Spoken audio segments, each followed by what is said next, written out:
Hello student, welcome back to my YouTube channel study with Prakash sir Dungarpur. प्यारे विद्यार्थियों, आज हम पढ़ेंगे क्लास 12th इंग्लिश में द लास्ट लेसन के मल्टीपल चॉइस क्वेश्चन के बारे में। 12 अंक के प्रश्न आपके पेपर में पूछे जाने वाले हैं, इसलिए आप इन प्रश्नों को अच्छे से देखें, सीखें और तैयारी करें।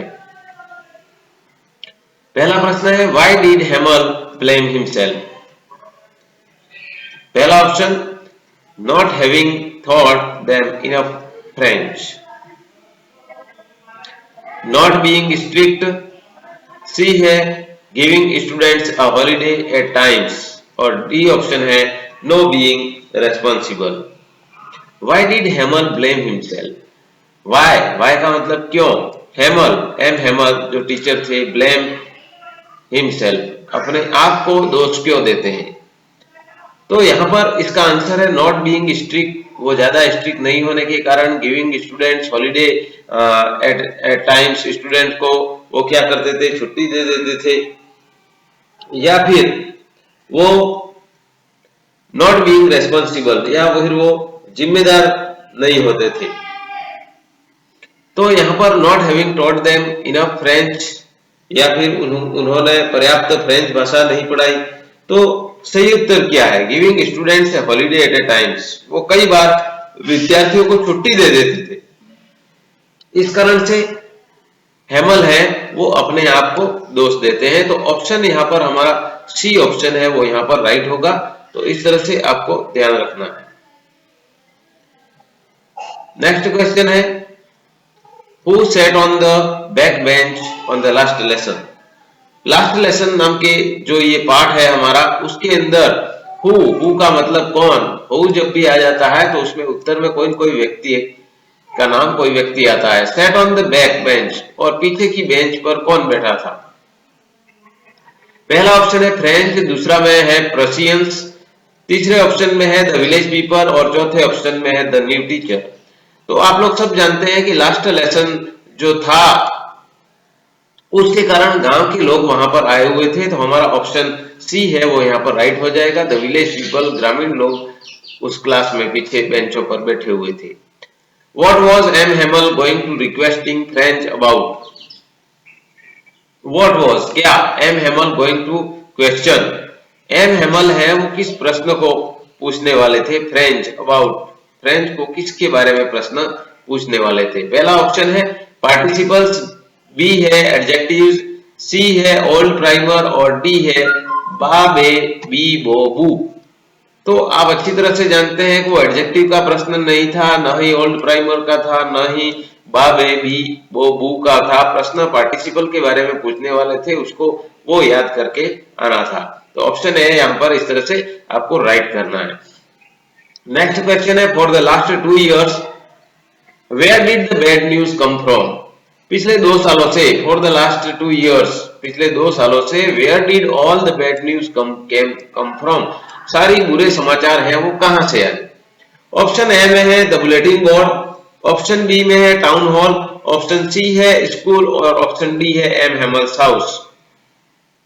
तो सारी सूचनाएं हैं वो कहां पर छपती थी, कहां पर लिखी जाती थी, बुलेटिन बोर्ड पर लिखी जाती थी, और इसलिए सारी सूचनाएं पिछले 2 सालों से वहीं पर से आई है। ऑप्शन ये हमारा राइट है।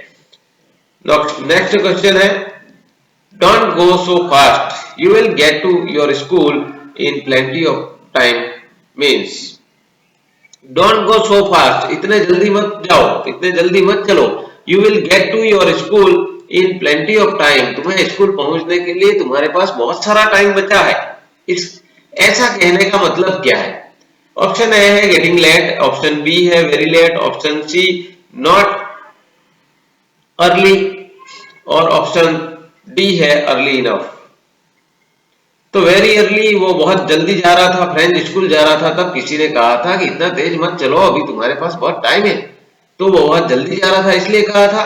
या फिर नॉट अर्ली, जल्दी नहीं था, या फिर अर्ली इनफ, पर्याप्त समय था, वो गेटिंग लेट, वो लेट हो गया था इसलिए कहा था, और भी इसलिए किसी ने ऐसे ही कहा था और इतना जल्दी मत चलो, तुम्हारे पास बहुत टाइम है। तो ए ऑप्शन यहाँ पर राइट हो जाएगा। नेक्स्ट है, French looked for opportunities to skip school to do what? French है वो लुक्ड फॉर यानी तलाश करता रहता था अपॉर्चुनिटीज यानी ऐसे अवसरों को, टू स्कीप स्कूल स्कूल से स्कूल छोड़ने का या स्कूल से बचने का जो है ऐसी अपॉर्चुनिटी है वो खोजता रहता था क्या करने के लिए। ऑप्शन ए है वर्कड ऑन मिल्स, मिल में काम करने के लिए, गो फिशिंग मछलियां पकड़ने के लिए, या फिर सी ऑप्शन है वाटर द प्लांट्स, पौधों को पानी पिलाने के लिए, या कलेक्ट बर्ड्स एग्स या पक्षियों के अंडे इकट्ठा करने के लिए।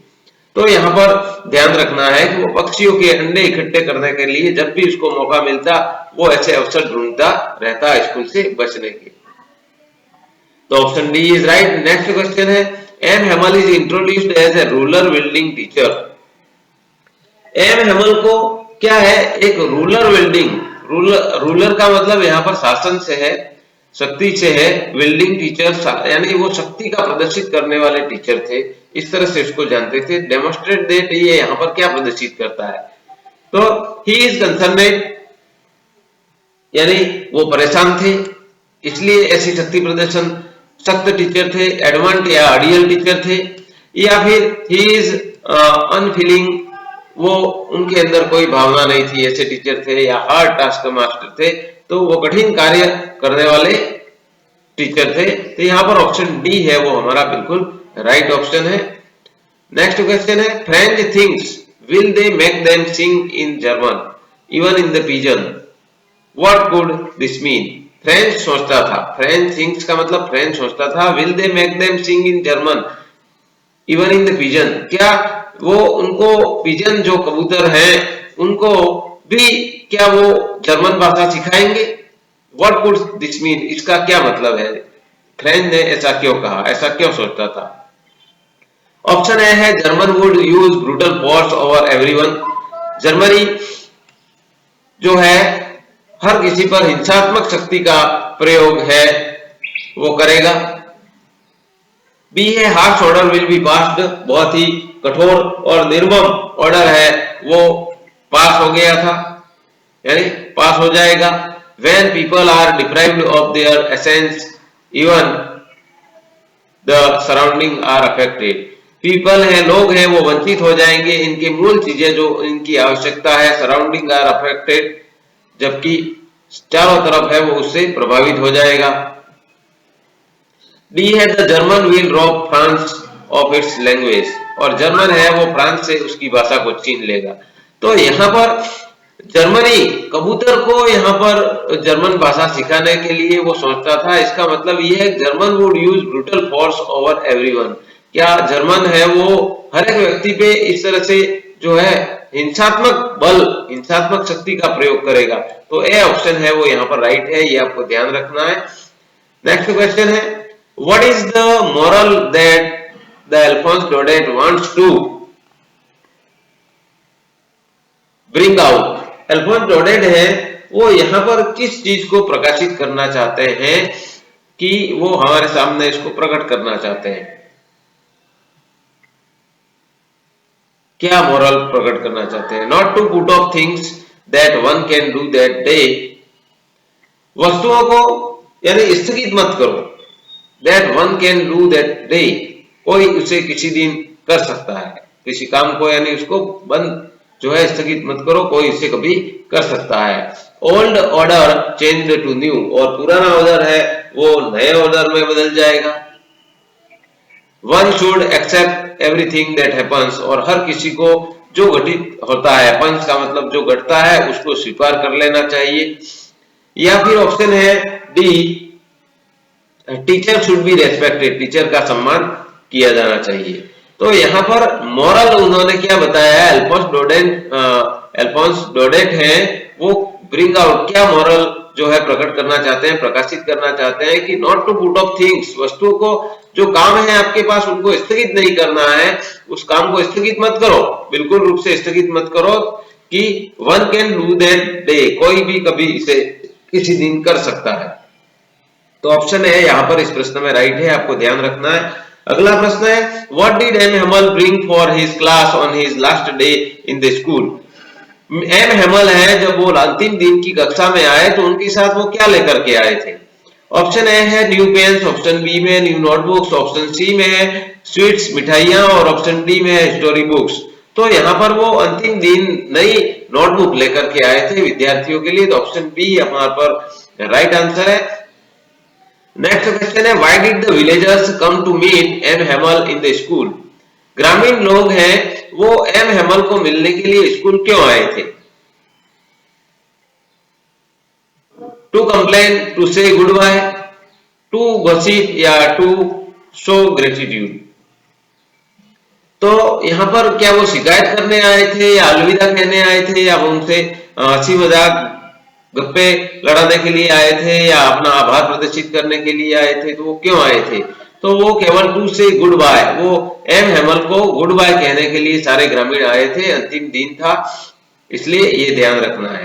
नेक्स्ट क्वेश्चन है, Why was French surprise? French है वो आश्चर्यचकित क्यों था? सरप्राइज का मतलब आश्चर्यचकित, तो वो आश्चर्य में क्यों था?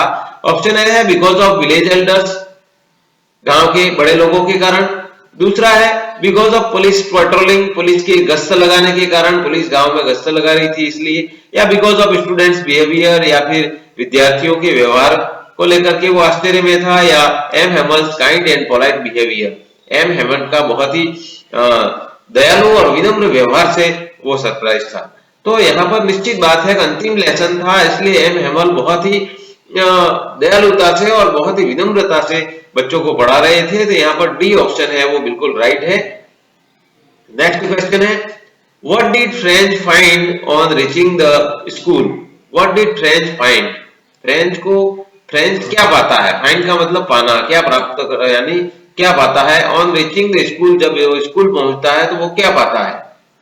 उसने क्या पाया?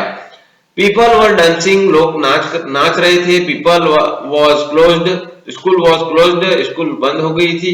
या फिर पुलिस पेट्रोलिंग, पुलिस गश्त लगा रही थी। या स्ट्रेंज क्वाइटनेस, या अजीब शांति छाई हुई थी। तो जब वो स्कूल पहुंचता है तो स्कूल उसको बहुत ही शांत और चुपचाप बिल्कुल साइलेंट लगती है। तो यहाँ पर ये डी ऑप्शन स्ट्रेंज क्वाइटनेस है वो यहाँ पर राइट होगा। नेक्स्ट क्वेश्चन है 14, who is the author of the last lesson? ये जो लास्ट लेसन हमारा जो चैप्टर है उसके लेखक कौन है? हु का मतलब कौन, उत्तर में जब प्रश्न में हु आता है तो उत्तर में कोई न कोई व्यक्ति आएगा, ये आपको ध्यान रखना है। जॉन ऑस्टिन, जेन ऑस्टिन, या फिर रविंद्रनाथ टैगोर, या फिर ऑप्शन सी में है कोई नहीं, या फिर ऑप्शन डी है अल्फोंस डोडेट। तो द लास्ट लेसन के जो हमारे लेखक थे वो अल्फोंस डोडेट थे, तो ये ऑप्शन इसका राइट हो जाएगा। नेक्स्ट क्वेश्चन है, व्हाट डिड एम हेमल से? एम हेमल ने क्या कहा टू फ्रेंच को व्हेन ही रीच्ड स्कूल? जब वो स्कूल पहुंचा तो एम हेमल ने उसको क्या कहा? ऑप्शन ए में है टू गेट आउट, क्या उसको बाहर जाने के लिए कहा? टू स्टैंड आउट, उसको बाहर खड़े रहने के लिए कहा? या फिर to sit in the class, या उसको क्लास में बैठने के लिए कहा? या to stand in the class, या कक्षा में खड़े रहने के लिए कहा? तो इस दिन हेमल है, एम हेमल है, वो अंतिम दिन था इसलिए काफी दयालु और विनम्र थे। इन्होंने सीधा फ्रेंच को कहा to sit in the class, कक्षा में बैठने के लिए कहा। नेक्स्ट क्वेश्चन है, why were the villagers sitting in the class? Villagers हैं वो कक्षा में क्यों बैठे हुए थे? सिटिंग का मतलब बैठना, तो वो कक्षा में क्यों बैठे हुए थे? ऑप्शन ए है टू एंजॉय लर्निंग, सीखने का आनंद लेने के लिए। टू पे रेस्पेक्ट, अपना सम्मान व्यक्त करने के लिए, सम्मान देने के लिए। या फिर टू रिब्यूक द टीचर, या टीचर को गालियां देने के लिए, बुरा भला कहने के लिए। या टू टेक द चिल्ड्रन, या बच्चों को ले जाने के लिए वो कक्षा में बैठे थे। तो यहाँ पर सीधा सा जवाब है टू पे रेस्पेक्ट, टीचर को सम्मान देने के लिए वो यहाँ पर आए थे। बी ऑप्शन हमारा यहाँ पर सही उत्तर होगा। नेक्स्ट क्वेश्चन है, what extra work did M Hamel use to give to the students? Extra work, अतिरिक्त काम, एक्स्ट्रा वर्क का मतलब अतिरिक्त काम। एम हेमल है गिव टू द स्टूडेंट्स, बच्चों को, विद्यार्थियों को एक्स्ट्रा काम वो क्या दिया करते थे? तो पहला ऑप्शन होगा हमारा टू कैच फिश, मछलियां पकड़ना। या फिर टू स्लाइड ऑन द सार पर फिसलते रहना। या फिर टू वाटर फ्लावर्स, या फूलों को पानी पिलाना। या to play in the ground, या बगीचे में खेलना। तो यहाँ पर वो क्या है, जब कभी भी वो एक्स्ट्रा काम देते थे तो वो क्या करते थे, पौधों को पानी पिलाने के लिए उनको काम दे देते थे। तो 2 वाटर प्लांट्स है, फ्लावर्स है, वो हमारा यहाँ पर राइट आंसर हो जाएगा। नेक्स्ट क्वेश्चन है, when Anne Hamel was going to leave the country next day, her sister was, when जब N Hemal was going to leave, जब वो उस देश को छोड़ने जा रहे थे, नेक्स्ट डे अगले दिन उसको छोड़ने वाले थे, तो उनकी सिस्टर, उनकी बहन है, वो वाटरिंग प्लांट्स, पौधों को पानी पिला रही थी, या फिर स्टडिंग इन द क्लास, या फिर कक्षा में पढ़ रही थी, या ऑप्शन सी है कुकिंग फूड, भोजन पका रही थी, या पैकिंग ट्रंक्स, या अपना सामान पैक कर रही थी। तो निश्चित बात है कि वो देश छोड़ करके जाने वाले थे, तो क्या करेंगे, सामान ही पैक करेंगे, तो पैकिंग ट्रंक्स यहाँ पर इसका राइट आंसर हो जाएगा। नेक्स्ट क्वेश्चन है, what was there on the way to school where friends saw a crowd. What was there, वहां पर क्या था, ऑन द वे यानी रास्ते में, टू स्कूल, स्कूल के रास्ते में वहां पर क्या था, where friends saw a crowd, जहां पर फ्रेंड्स ने, क्राउड का मतलब एक भीड़ को देखा, वहां रास्ते में क्या था। ऑप्शन ए है अ मैजिक शो, कोई जादुई प्रदर्शन हो रहा था, या बुलेटिन बोर्ड था, या ऑप्शन सी में है ए स्कूल बोर्ड था, या फिर ए जगलर शो था, किसी जादूगर का कोई प्रदर्शन चल रहा था। तो ऑप्शन यहाँ पर क्या था कि बुलेटिन बोर्ड के सामने भीड़ लगी हुई थी, तो ये आपको ध्यान रखना है, और यहाँ पर ऑप्शन बी हमारा राइट आंसर हो जाएगा। नेक्स्ट क्वेश्चन है, फ्रॉम द नेक्स्ट डे, अगले दिन से French and students will be taught, French और स्टूडेंट्स को पढ़ाया जाएगा, विल बी टॉट का मतलब पढ़ाया जाएगा। ऑप्शन ए है फ्रेंच, ऑप्शन बी है जर्मन, ऑप्शन सी में है इंग्लिश, और ऑप्शन डी में है हिंदी। तो अगले दिन से जो है वहां पर क्या पढ़ाया जाएगा उनके स्कूल में, तो अगले दिन से वहां पर क्या पढ़ाया जाएगा, जर्मन पढ़ाई जाएगी। फ्रेंच वहां पर ऑलरेडी चलती थी, अब वहां पर क्या पढ़ाया जाएगा, जर्मन पढ़ाया जाएगा। तो ऑप्शन बी हमारा यहाँ पर करेक्ट आंसर हो जाएगा। नेक्स्ट क्वेश्चन है, which language could French hardly known to write. Which language, which का मतलब कौन सी, किसी वस्तु का या इस तरह का नाम पूछा गया है। विच लैंग्वेज, कौन सी भाषा, कुड फ्रेंच हार्डली नोन, बहुत मुश्किल से ही उसने सीखा था, क्या राइट, कौन सी भाषा को बहुत मुश्किल से ही फ्रेंच ने लिखना सीखा था। तो ऑप्शन ए में है हिंदी, ऑप्शन बी में है इंग्लिश, ऑप्शन सी में है फ्रेंच, और ऑप्शन डी में है जर्मन। तो उसने मुश्किल से ही अभी फ्रेंच भाषा को लिखना सीखा था, और वहां पर अब भाषा है वो बदल गई है। अगले दिन से कौन सी भाषा पढ़ाई जाएगी, जर्मन भाषा पढ़ाई जाएगी। तो ऑप्शन सी हमारा यहाँ पर राइट आंसर हो जाएगा। तो इस तरह से इन प्रश्नों को आप अच्छे से देखें, वीडियो को सीखें, समझें, ताकि आप लोग परीक्षा में इस प्रश्न को देखते ही आपको उत्तर पता लग जाएगा कि ये प्रश्न मुझे इसका राइट करना है। तो आप लोग इन प्रश्नों को अच्छे से देखें, सीखें और तैयारी करें, ताकि ये 12 अंक के प्रश्न है, उसमें आप पूरे 12 अंक प्राप्त करें। इन्हीं शुभकामनाओं के साथ, आप चैनल को सब्सक्राइब नहीं कर रहे हैं, मैं देख रहा हूं कि वीडियो आप लोग तभी देखते हैं जब कोई ग्रुप में शेयर करते हैं, या व्हाट्सएप के माध्यम से कोई आपको शेयर करता है, तभी आप वीडियो देखते हैं। अगर आप ऐसा कर रहे हैं तो आप बहुत गलत कर रहे हैं, क्योंकि हो सकता है कभी कोई वीडियो शेयर नहीं हो, या आप तक नहीं पहुंचा, या मैं ही शेयर नहीं करूं किसी को, तो आप तक कैसे पहुंचेगा। तो जो मेरे सब्सक्राइबर हैं उनको तो वो डायरेक्ट सूचना मिल जाती है कि नया ये वीडियो आया है और ये हमारे काम का है। तो इसलिए चैनल को सब्सक्राइब जरूर करें। मिलते हैं अगले वीडियो में, तब तक के लिए धन्यवाद। जय हिंद, जय भारत।